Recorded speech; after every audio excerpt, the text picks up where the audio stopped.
Hi ho, everybody. Harry Brailsford here at SMB Nation. You are attending the winter quarter of the MSP Tech Talk academic series. You'll recall we've been doing this for about 3 years, and we like to fancy ourselves using the National Public Radio or Public TV format approach, where we deliver real academic content that you can use.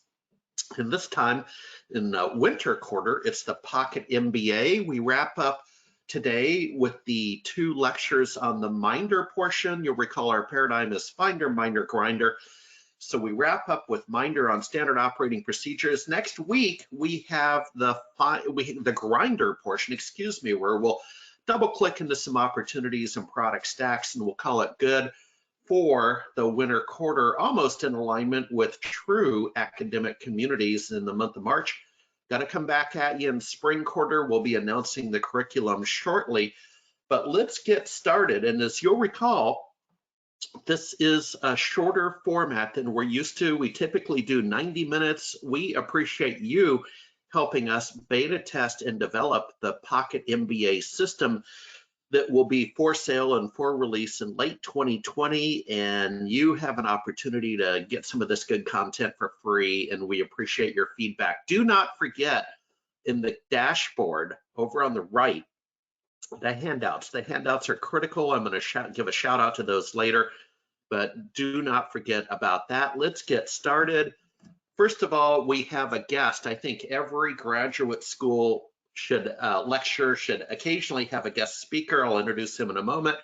I'm Harry Brailsford, the founder and CEO of SMB Nation, and we are practicing social distancing on our online platform, so we're all 6 feet apart, which leads me to Jeff Connolly. So Jeff Connolly, chairman and former CEO of CMIT, the largest franchise organization for IT in North America, and a professor at the Acton School. Please, sir, introduce yourself. Oh, thank you, Harry, very much. When I saw the 6 feet on there, I thought, oh my gosh, you're overstating my stature. I'm from a long line of short Irishmen.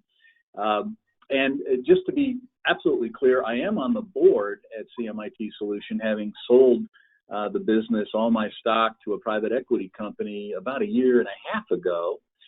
Craftsman Capital, that are doing a great job with the company, taking it to the next level.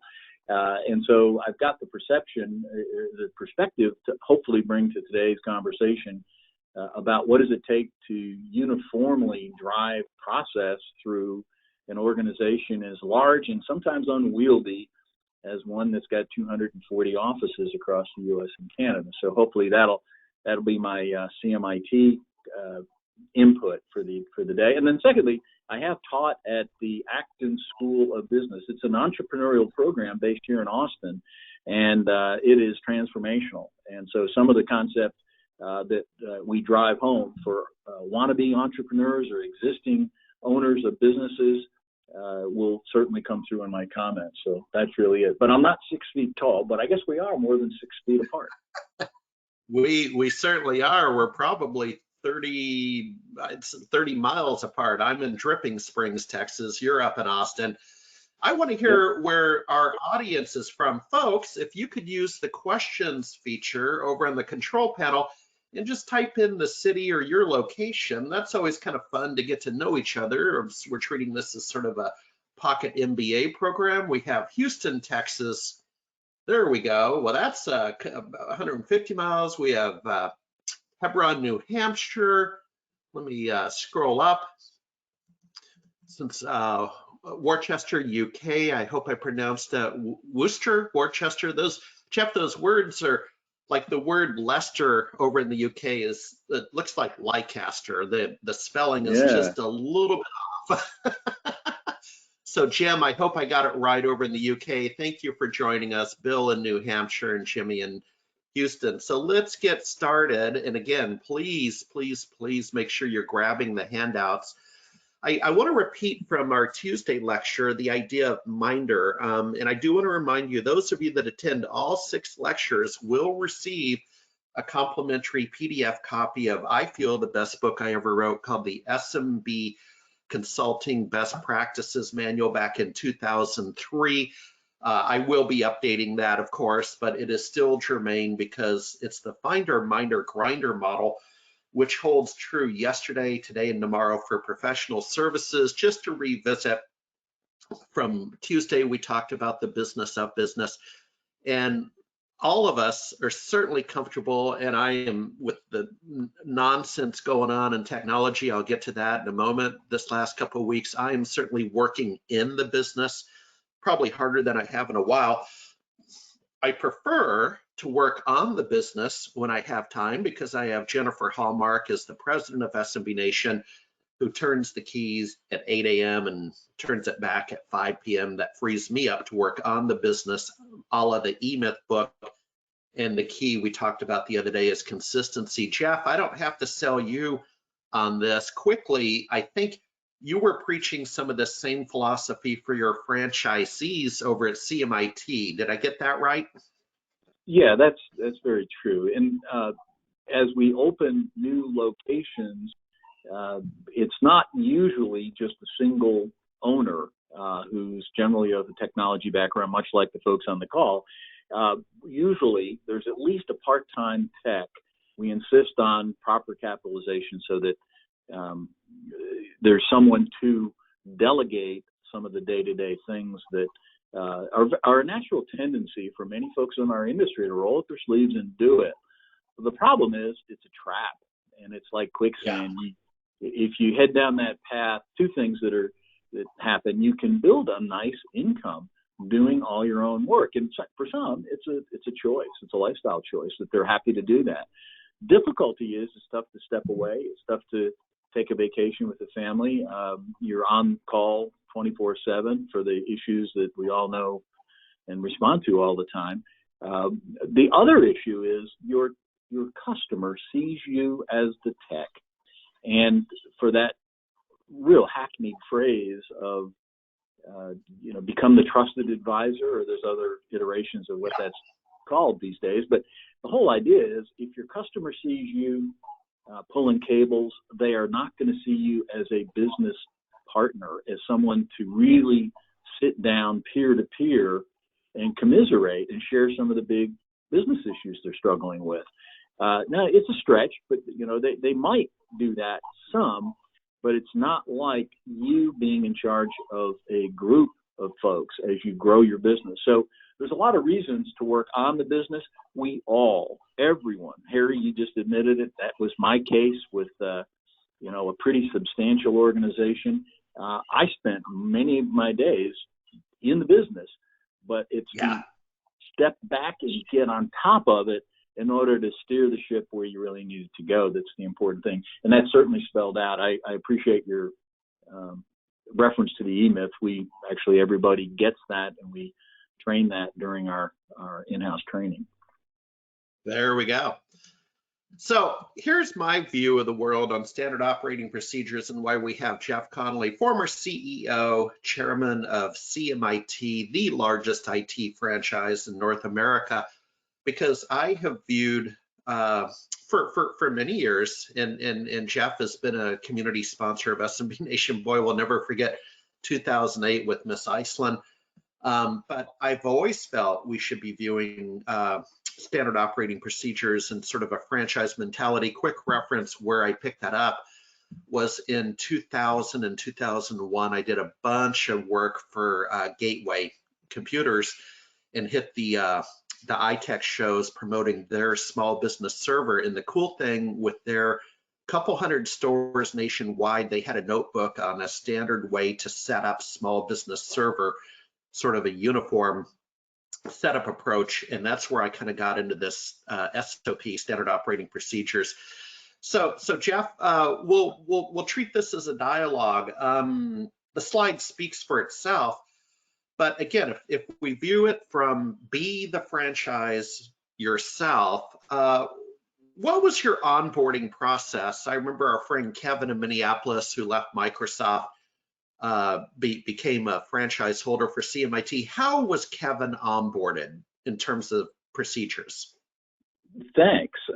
So we have a very we've tried to net it down, but it's a pretty hefty operations manual on everything that it takes to run a business.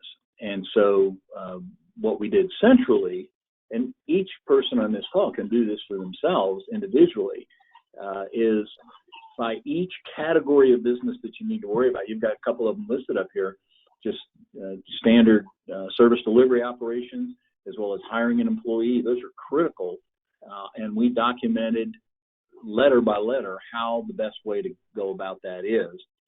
We also negotiated with partners that might help provide something. And let me drill into onboarding a new employee. We found that with nearly 1,000 technicians across the country, every now and then you'll make a bad hire, and there's nothing worse than a technician with low integrity. Hopefully no one in this call has ever experienced a technician that decided to, join your organization with larceny in their soul. It's a shame that that exists. It's a very, very, very small percentage. But so one of the things we did, and I'll share it right here with everybody because it's a great service. There's a tool I found after one of my a very talented organization out in Salt Lake was ripped off by his technician. And the technician just intervened and said, "Hey, I'm the guy doing all the work," which wasn't really true, but that's what he said to a customer, or actually a handful of customers. He said, "I'll tell you what, instead of paying him, you pay me a significantly lower amount. I get more money, and you'll get the same service." And that lack of integrity cost my dear friend his business. That was over a decade ago, and that set me on a search for how do we screen technicians. And so I'm going to get into a little bit of granularity here, and then I'll bounce back out of that. But after a long search, I found an amazing tool, and it was developed for the CIA, the Central Intelligence Agency. They had engaged an individual who became a dear friend to build a model so that they could screen potential agents of the CIA and figure out those that could be turned to be a double agent. So, I mean, pretty high stakes in this. And I have taken the test. I would never hire another person without having them take the test. As it's in core to it all is integrity. At what level of stress, financial stress, or if someone gets in trouble or has a family issue, what level of stress would it take for someone to turn on their employer? And so it's called the CRI test, and it was developed by a gentleman by the name of Milt Cotter. CRI, you can Google that up, and it's a vibrant organization. They do an amazing job. Not only do you get the integrity score, but you also get a really good basket of work characteristics, attributes, and because we became such a significant part of their business, they have a tailored profile. Because if you're hiring for a marketing person or a general manager like Jenny, or you're hiring for a technician, they're all very different profiles. What you want in a marketing person is not what you want in a technician. So they actually have a very dedicated profile we worked with them with, which is available to the whole industry, that really isolates on the best attributes for a technician. So I'd recommend that. It's a small price to pay. It's around $200 for the test. It's administered online, and you really learn a ton about an individual beyond just the integrity question. So, but it's all about process, and we insisted on that because it was imperative to us. With a brand dependent upon the weakest link, now all you need is something really bad or wonky to happen, and it could affect the entire brand. So we were doubly diligent in that area.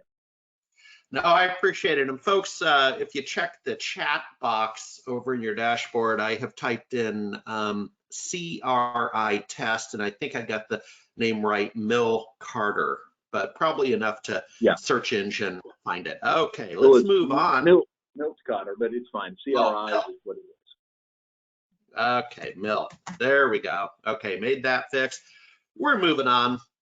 So generic standard operating procedures, not going to spend a whole lot of time here, but I have a bonus for you today, folks. After the thank you slide, have about an 8-minute interview with Carl Palecek, who I reference extensively in the handout for today over in the dashboard, with his SOP Friday site, Standard Operating Procedure Friday site for MSP specifically. He does speak in the video interview. By the way, Carl was going to be a guest today and had a conflict at 9 a.m. Pacific, so we went ahead and recorded yesterday. That's bonus. Jeff, this is pretty standard stuff for any business. Not going to spend a lot of time here. Turn the key at 8 a.m., turn it off at 5, pay the bills on the 15th, deposit the cash daily, have a collection policy. Business 101, let's move on. Now, for the MSPs with the standard operating procedures, Carl, in his research and his books, has extensively gone into checklist. So 68-point checklist, that kind of thing, in terms of having the standardization to enter a new client into your PSA CRM. Probably where Carl spends a little more time is talking about adding a new user on the client network.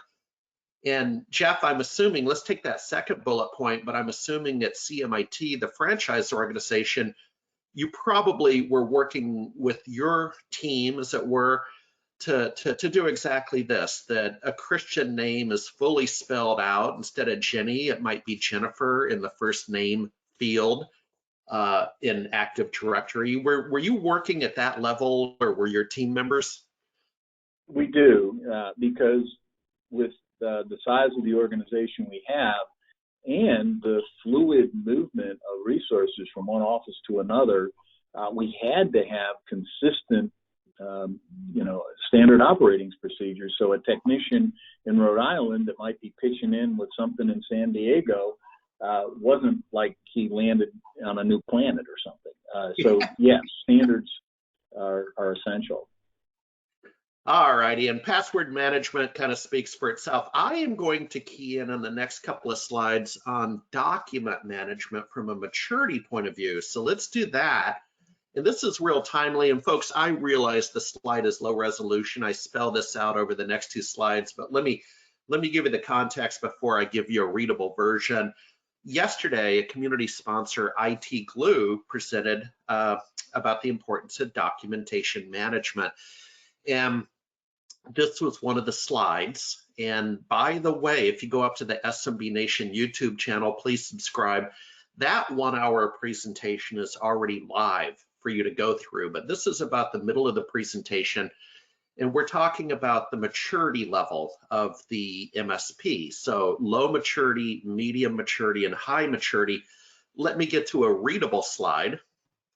So low maturity, and then Jeff and I can have a little dialogue here about his experience in working with this franchise holder. So low maturity, minimal documentation, and what you have is out of date and nobody looks at it. Medium maturity, some documentation, but it is either incomplete or there's information sprawl. Limited strategic value. Moving on. High maturity, documentation is a core part of your business and you're extracting fantastic value from it. Jeff, you want to weigh in on low, medium, and high from your years of running CMIT and all the all the offices? Well, just like everybody on this call, when we stepped into the whole thing now known as managed services, there were no process whatsoever. It was all break fix, reactive kind of stuff, and everybody was making it up as they went along. So that's where we started. That's kind of where the industry was, quite some time ago. Well, when we began, it took us a while to get taking our best, highest performing offices, and we shared. We wound up just having to declare standards. You can have these almost religious wars between technicians about do it this way, do it that way. You just finally have to settle on something. And once you do, as the owner of the business, you declare, this is how we're documenting this, then you have to follow through. And it will become self-policing, especially when you have the second and third and fourth technician. And yeah, there'll be refinement, but you as the leader of the business have to be declarative in this that it's required as part of your job to tidy things up when you install a new user. All of these things are in place. And by the way, you mentioned IT Blue. That was our tool of choice. So that way, the efficiency that you should get after onboarding a client in the MSP model will be there for you. If not, it's just going to be really tough to be profitable, because there will be new technicians looking at something, and much like programmers who always want to throw out whatever they come into rather than try and maintain somebody else's code. I found the same to be true of technicians that are IT support guys. They always want to throw out what was there before. So if you drive a consistent model, you can be a heck of a lot more efficient in the second and third and fourth year of that. I would hate to say we've actually even achieved the high maturity. I like the definition. I think it's true, but there's always room for better documentation. I want to comment very briefly, Harry, on there's an enormous opportunity for everybody on this call, everybody in the IT support business. We're seeing medium-sized organizations, and I think it's a huge opportunity for many MSPs and IT support guys and gals to move up market, as larger, medium-sized businesses it's dawned on them, we've got to prepare for remote employees, and they are not staffed.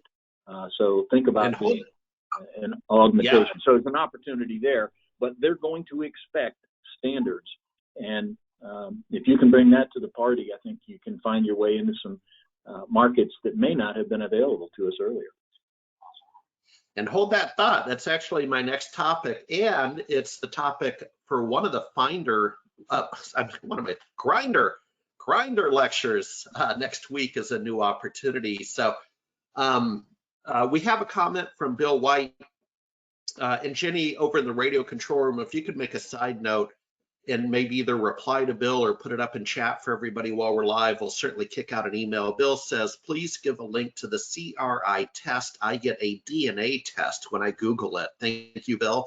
We will double click into that and get that up. Yeah. Don't do the DNA test. No genomes involved here.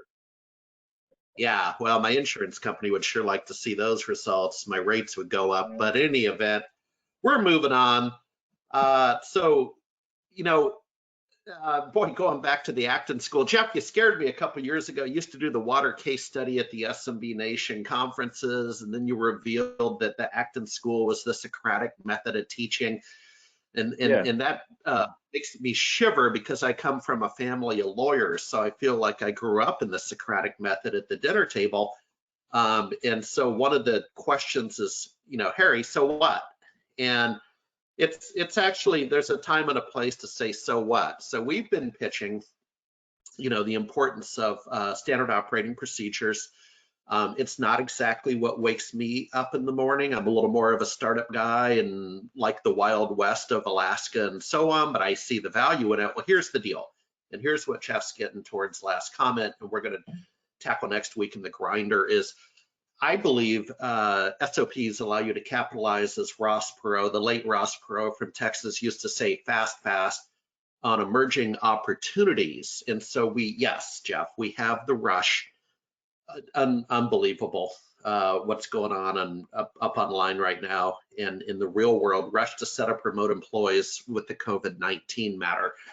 And so here's a reader, Ryan Becker out of Dallas, Texas, who I saw just 2 weeks ago at the Channel Pro SMB one-day workshop up there, and his wife, Charlotte, works at the railroad in Dallas. And so yesterday he dropped me a note and said, I quote, Charlotte is helping her team process thousands of VPN access requests for, I'm assuming, Burlington Northern Santa Fe employees all working from home. They have a dev team working on automating it. Kind of cool.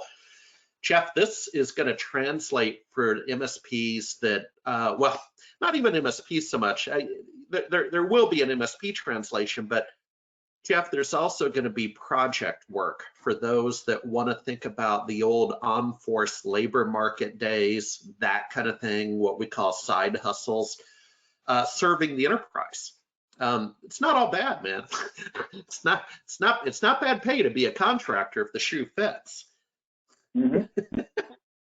Yeah, no, this can be a really great added value. There's a lot of things that we do for the SMB space, which most of us focus exclusively on, that are better practices than what I've seen in some enterprise organizations. So you can bring value, not just additional arms and legs, but you can bring real strategic and architectural value to these larger groups that have been, a little different centricity around their IT infrastructures, and just the pragmatics of how does a guy or a gal work from home with a laptop and be productive and secure.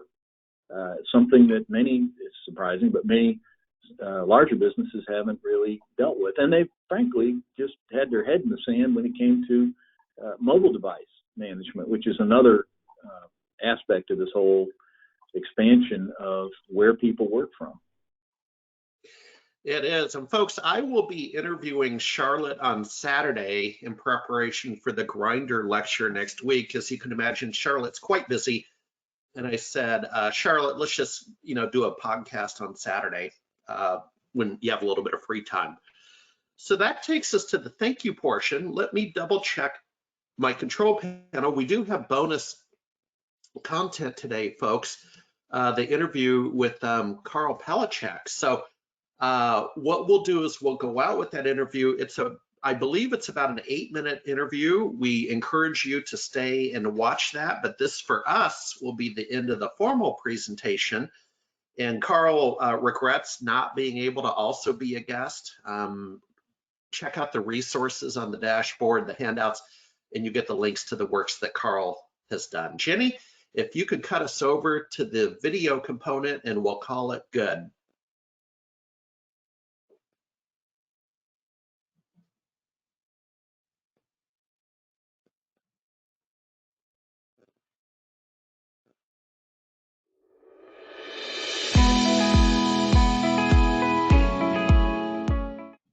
Hi there, Pocket MBA students. As part of the SMB Nation MSP Tech Talk Winter Quarter online education, now more important than ever, I'm with Carl Palecek, who has really niched, and it would not be overstatement to say that he's an expert in standard operating procedures. So Carl, thank you for joining us as part of our lecture. Well, thanks for having me. I appreciate it. All right. Well, quickly introduce yourself, and then I want to talk about your expertise with standard operating procedures. All righty. Well, so I built and sold 2 managed service businesses in Sacramento, California, and way back 150 years ago, Harry and I, Harry helped me distribute my first book, which was the Network Documentation Workbook. Yep. And in support of that book, I started teaching classes and doing stuff, showing people how to create standard operating procedures. And I've sort of doubled down on that a couple of times over the years. So all of my books are filled with SOPs, and I have a 4-volume set that is nothing but SOPs. And I blog about it, and I I do videos on it, and it's really it's been a part of my life for these 15 years. Well, it has. So a couple questions. I mean, the term standard operating procedures kind of defines itself. What's your experience been with the audience in the Pocket MBA program, MSPs, with that operational mindset? My experience has been that that's not exactly what wakes them up in the morning. I think they realize the reality of trying to run a business efficiently. But what's your experience been with this audience? That's an interesting question, because everybody knows they need it, but they also know that they're not doing it as well as they would like to. And part of it, I guess there's a sense that it seems difficult, or it seems complicated, or time consuming. And so you have a way that you build a laptop. You have a way that you deploy cloud services. You have a way that you set up a new client. And your way is different from my way. Everybody listening to this could actually do it. Everybody can successfully deploy somebody to the cloud, but every one of them would do it a little bit differently. And part of what I tell people is the standard operating procedure is part of your branding. Your branding is not your logo. Your branding is the way you do absolutely everything in your business. So the way you set up cloud services, the way you introduce a client to what you're doing, the way that you onboard an employee, those are all part of what you do for a living. And so when I do coaching with people, very often it's like therapy. When they enter, they know exactly what their problem is and they know how to fix it. They just need somebody to push them in the right direction. And a lot of that has to do with they know they need SOPs, they don't know where to get started. Yeah. Now, in your works, both the written word, the spoken word, and the coaching and so on that you do, I'm assuming there's two sets of standard operating procedures. I'm going to go out on a limb here, but I'm assuming you have the standard operating procedures for any business, right? So it could be a butcher, a baker, a candlestick maker, or MSP. And then I'm also assuming you have specific standard operating procedures for MSPs. Could you double click down into both? Sure. So you're absolutely correct. So, in my 4-volume set, each of the books sells separately, and you'd be shocked at what sells more. Out of those 4, what sells more than anything else is the front office, followed by managing employees, because those are universal without regard to running a technical department or having a service manager. So there is a way that you hire people. There is a checklist you should go through to make sure you fill out all the right paperwork and that they're actually covered by workers' comp and all that. So yes, there are internal processes that have nothing to do with the nature of your business. If I were going to consult to attorneys, those 2 sets of processes would be essentially the same for any business.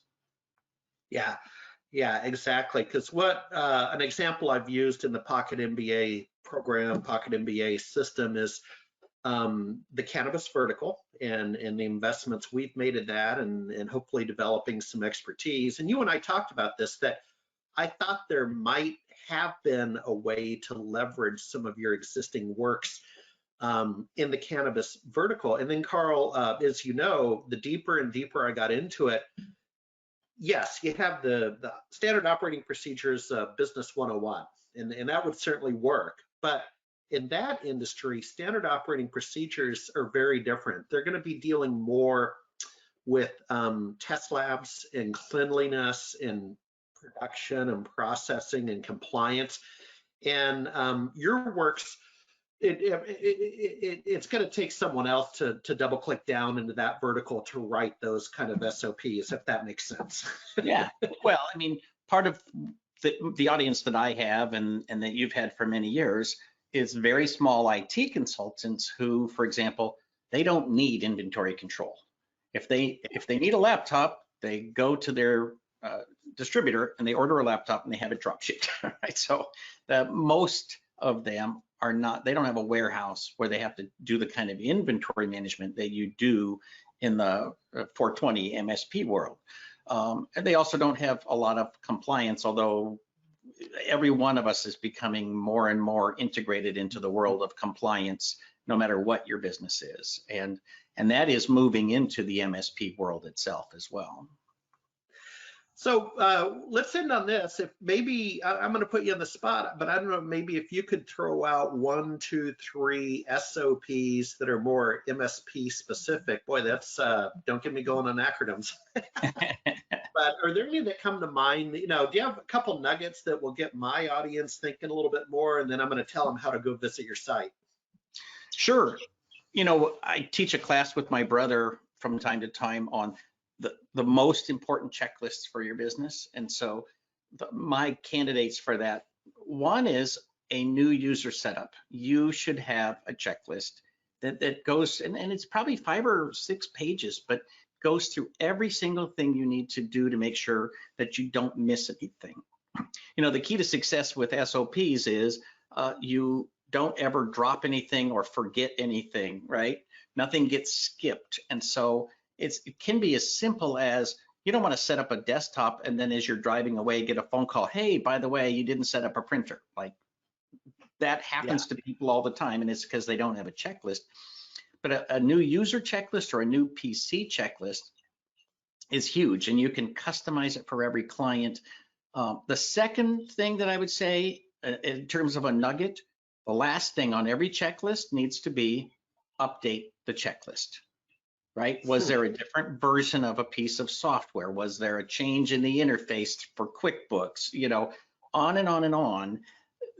It needs to be updated every single time. And that's where you get rid of the cumbersome piece of writing documentation is whoever touched it last is responsible for keeping it up to date. And I guess a third that I would have would be employee onboarding, which to me is just huge. It's something that most small businesses don't do very well. We use a system called Sync or Swim, and that's horrible. You know, an employee shows up and you say, sit in that chair and do nothing for an hour while I figure out what I'm going to have you do. That's the worst introduction to your business you could ever have. You should literally have a set of forms that they fill out. You should be prepared for day one, and you should have goals for them for at least for the first week and 2 and 3, so that they can hit the ground running and feel like they're actually contributing something to your business. Well, I'll concur with that. As you know, I occasionally consult to industry is one of my roles, and I was consulting a couple of years back. I think it was a 6-month engagement for a Microsoft call center that helps with the Microsoft Partner Program. And Carl, you know, I was just sort of an outsider, if you will, and they had that first week an onboarding program for me where I had to go talk to each of the different managers and ask what they do and what their role is. And I had a complete and busy first week. I didn't even work the first week. But that's good. I mean, you know, part of my process was always that you had to go to lunch with a different person every day for the first week, you know, and it might be your manager, it might be another technician, somebody from the front office, but you need to get to know the team and build that culture. And people really need to be comfortable in the environment and see how you operate, and then they can dive in. All right, my friends, so I have it down, and folks, it's over in a downloadable resource over on the dashboard, but I have it SOP numeric 4SMB.com. That's SOP 4SMB.com, and I have SOPFriday.com. Is that correct, Carl? Yeah, and the SOP Friday is literally just, I put up a page that's an index to all of the SOP articles I've written on my blog over the years. All right, well, sir, stay healthy. Thank you very much. Thank you very much. Thanks for having me.